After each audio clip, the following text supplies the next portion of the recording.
माकडासारखं मध्येच येऊन घेऊन पळायचं काम नाही करायचं, अजिबात नाही.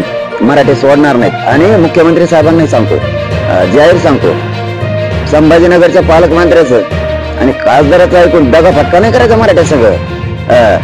वर्ष झालं मराठा लढतो यासाठी.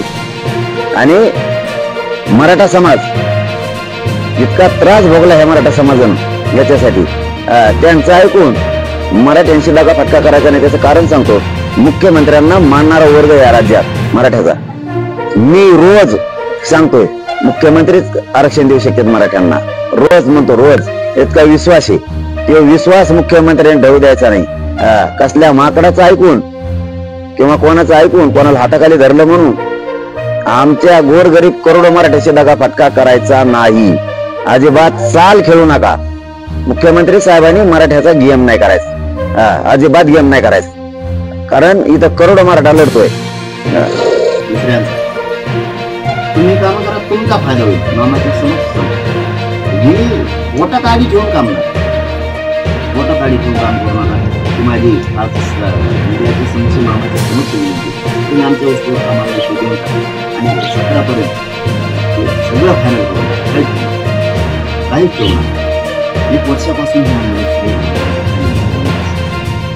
आणि मराठा समाजाला हैदराबाद गॅजेटसह सातारा संस्थान, बॉम्बे गव्हर्नमेंटचं गॅजेट, सगळ्या सोयीची अंमलबजावणी, 2004चा जिया आणि ज्याची कुणबी नोंद मिळाली त्या आधारावर मागील त्या मराठा समाजाला कुणबी प्रमाणपत्र देणे, 2004चा जिआर सुद्धा काही दुरुस्त करा, प्रमाणपत्र द्यायचे वाटप बंद आहे. पण ही समाजाशी दगाफटका होता कामा नये, कारण हा समाज खूप दिवसाचा लढतो.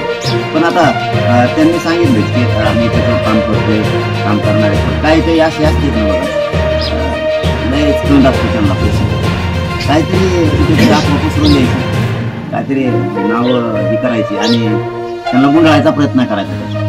असे काही त्याला खूप मोठे सिनियर अभ्यासक, महागुरू असल्यासारखे देशाच्या बाहेरचे असे हे करते. 4-5 पुस्तकं, ते गुन्हे हातात, ते लय दाखवायचं. पुरं आयुष्य गेलं, काय करता नाही आलं, दुसऱ्यांचा बद्दल गैरसमज कसला नाही, काय काही करता येत नाही त्यांना. माझं फक्त त्याच अनुसरून म्हणणं होतं की समाजाची दगाफटका होईल आणि होणार नाही असं मामा आताही बोलले. आणि त्यांनी आता बाकीच्या बांधवांना सुद्धा सांगितलं होणार नाही. आणि आमची तेवढीच इच्छा, बस काय इच्छा नाही की माझ्या समाजाची दगाफटका नको. 1 वर्षापासून गोरगरीब समाज लोक, तुम्ही गोरगरीबीतून आल्या नसेल, त्यांचं कल्याण व्हावं हीच अपेक्षा. मराठा आणि कुणबी त्या राज्यातला एकच आहे. सगळ्या सोयीची अंमलबजावणी देऊन 3ही गॅजेट लागू. भेट घेतलेली आहे, काय नेमकी चर्चा झाली?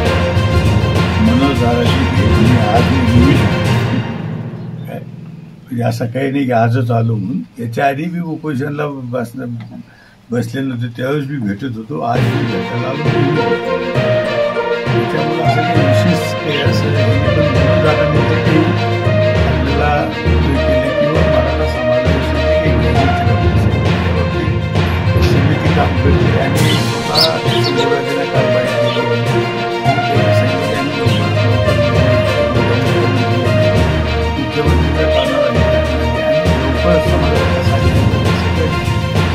साहेब, कुठेतरी विदर्भात गॅजेट लागू करण्यासंदर्भात सरकारच्या हालचाली सुरू अशा काही बातम्या येतात. लागू करून नाही लागू करणारे लवकर. आता हे मुख्यमंत्रीच सांगते. मी सांगण्यापेक्षा उद्या मुख्यमंत्री येणार आहे, ते तुम्ही मुख्यमंत्री आपल्याला सांगतील. पण मला वाटतं कुठल्या ना कुठेतरी लवकरच निर्णय व्हावा असं सांगितलं. दादा उद्या रात्री उपोषणाला बसणार, त्या संदर्भात काही चर्चा झाली का सरकारकडून? तुम्ही बोलत नाही, आता चर्चा आमची नेहमीच होत असते. मी सांगितलं तुम्हाला की मनोज दादाची माझी चर्चा ही नेहमी होत असते. उपोषण असो या नसतो तरी मी कायम घेतात.